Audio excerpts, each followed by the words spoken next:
Magandang araw mga kaibigan. Pag-usapan natin ngayon ang pagtakbo ni Pastor Apollo Kibuloy bilang senador.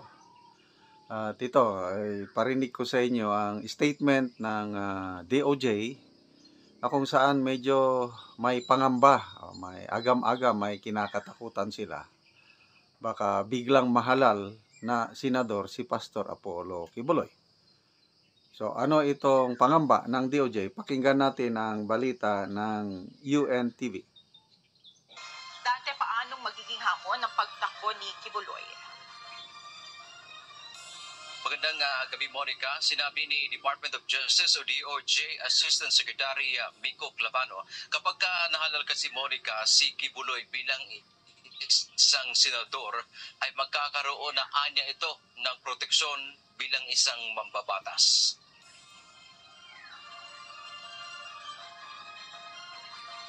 Itinuturing ng Department of Justice o DOJ na pangungutya sa electoral process o demokrasya sa bansa ang paghahain ni Kingdom of Jesus Christ o KOJC leader Apollo Kibuloy ng kandidatura bilang senador.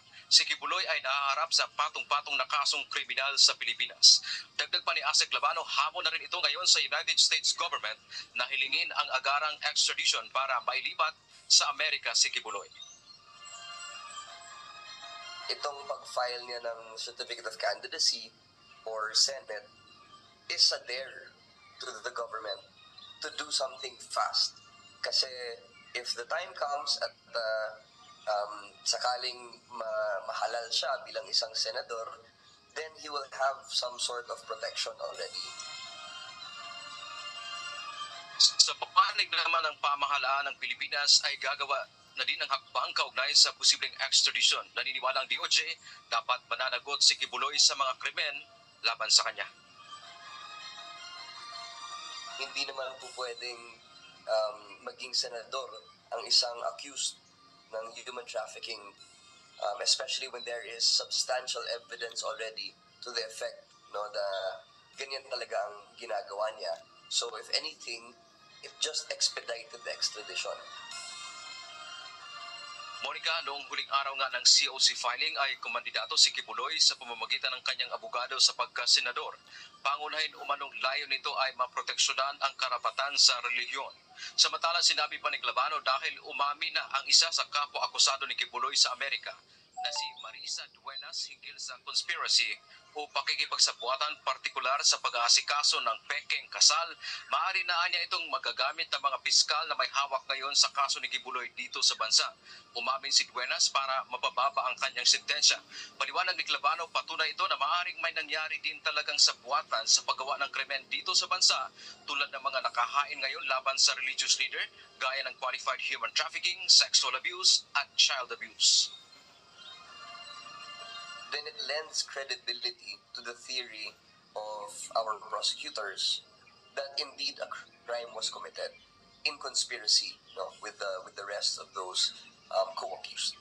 Kaya this is a welcome development for the Philippine government, but there needs to be steps taken for us to introduce that evidence.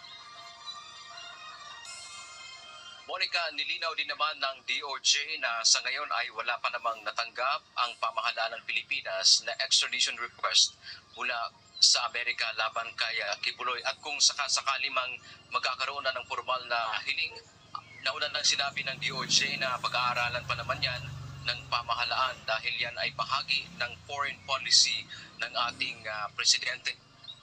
At hiningan din natin, Monica, ng reaksyon dito ang mga abogado ni Kibuloy kaugnay ngayon dito sa mga pahayag ng DOJ, subalit wala pa silang tugon sa ating mga tanong hinggil dito sa isyong ito. Yan mo ang ating update mula dito sa Maynila. Okay. So, nangangamba ang DOJ na kung mahalal na senador si Pastor Kibuloy, magkakaroon na siya ng immunity. So, kung immunity, hindi nila lalo na yung extradition. Yung dadalhin siya sa Amerika para litisin siya doon. Okay, gusto ko lang bigay ng reaksyon. Yung sabi ni Asek Labano na hindi naman pwedeng mahalal na isang senador ang isang taong akusado. Akusado pa naman lang. Ano pa yun? Presumed innocent pa ang isang tao dahil hindi pa nga nagsisimulang trial eh. Diba? Eh bakit sabi niya hindi pwedeng mahalal? Medyo kabado sila, no? Isa pa, si Congresswoman Franz Castro, nag-file din siya ng kandidatura bilang senador. E ano si Congresswoman Castro? Convicted na ng Regional Trial Court. Oh, bakit hindi nila sabihin din na hindi pwedeng mahalal na senador yan? Convicted na yun eh. O bakit si Kibuloy lang ang pinag-iinitan? Okay? So, dapat patas sana sila. Okay? Bahala na ang taong bayan kung ibutar o hindi. O punta tayo sa extradition. Nangangamba na. Lumalabas sa statement na ni Asek Labano na dapat ang US, padala na kayo, delikado. Hanggang ngayon, wala pang extradition request. Ano ibig sabihin nun? Okay. Sa napag-alaman ko lang correct me if I'm wrong, as early as year 2000 na, o 2001, indicted na si Pastor Kibuloy sa US. At ang mga abogado niya doon, handang-handa na simulan ang trial. Kaya lang, ang prosecutors sa US, palaging postpone ng postpone.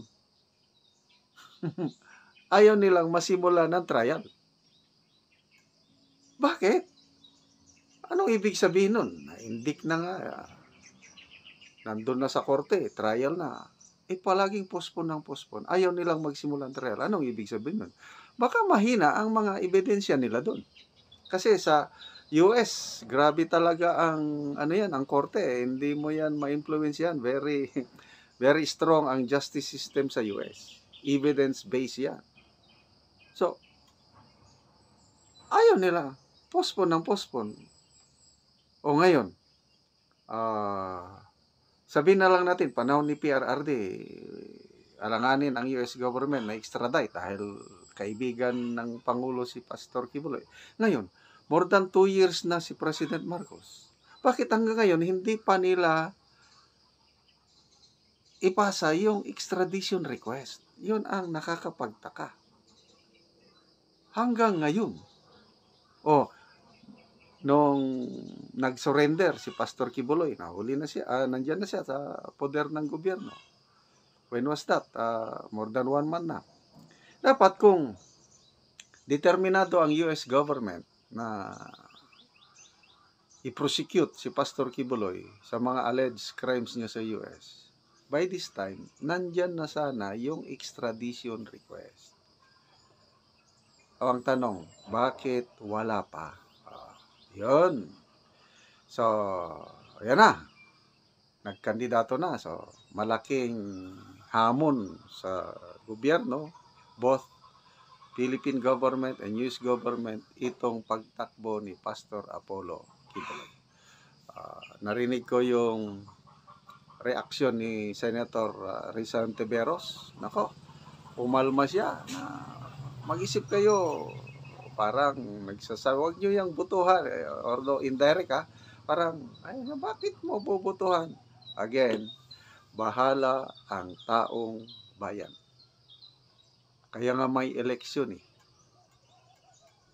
Alam mo naman yung simpatya ng Pilipino sa mga underdog nung kasagsagan ng 16 days na pag-occupy ng police sa KOJC compound. Ang daming naawa, ang daming mga comments na nababasa ko. Hindi ako member ng KOJC, kaya lang sobra na ito, paglabag na ito sa religious freedom, nakikisimpatya kami sa KOJC, ganun yung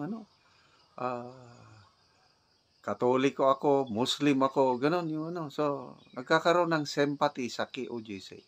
So, kaya, I don't know kung baka biglang maging senador si Pastor Kibuloy, malaking sampal ito sa pamahalaan. So, taong bayan, bahala po tayo. Sino ang ating bobotohan next year's na senator. I don't know, anong kalooban ng Diyos kung manalo ba si Pastor Kibuloy, susuportahan pa siya ng mga Duterte fans, yun, ang ano,